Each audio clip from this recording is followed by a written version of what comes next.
how did the schools arrive here? How did we get to this kind of financial crossroads where it seems like this would be the year that the cuts would have a devastating impact? So I think in the past, we've always gotten less than level service funding, and it's still greater than what we had last year.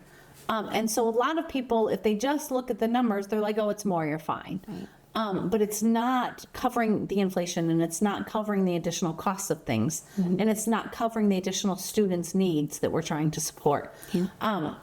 So we've been very clear that we're losing things each year, but we've also tried to make this as minimal impact as possible. And so a lot of people didn't notice or didn't care. Like their kids' day was their kids' day. They didn't notice anything different.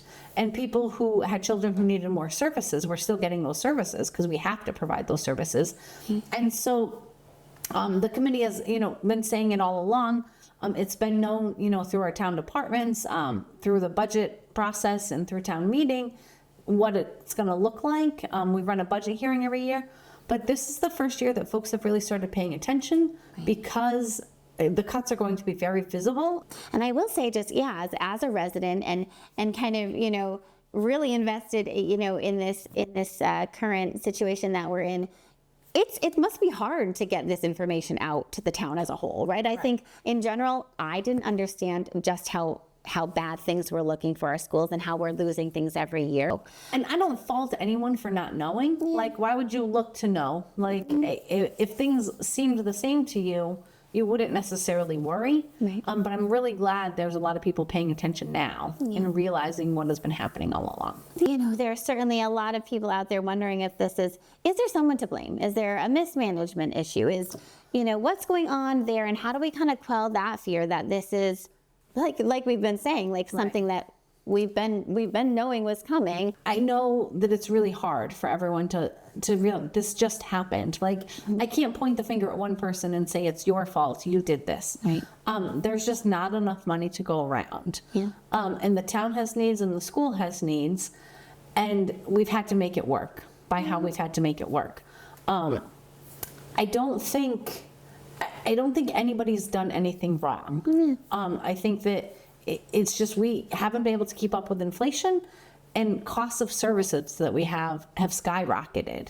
We know that there has been, a decline in enrollment in our schools, but kind of an increase in costs for the services that we are providing at the school. So walk us through that. I know that people have had a difficult time reconciling how we would need more money. We've already been addressing the lower enrollment of students.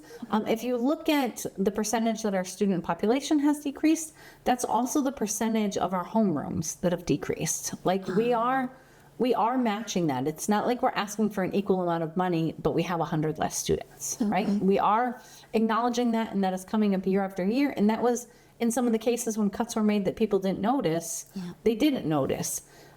It's really hard when you look at a student leaving because, 2 fourth grade students might leave, but that's not a whole classroom.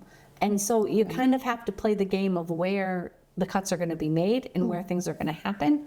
But we have a huge increase in our ELL population of students, English language learners, and an increase in our special needs program.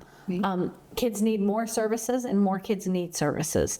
And those are things that it hasn't gone away. It hasn't been reduced. Those are just what we're dealing with. And we deal with it, and we're really good at it, but that's something that's hurting us. Yeah, definitely, right. It is, I think, one of those things that not only are we good at, but it is mandated, and it's a basic right. We need to provide those services for these children.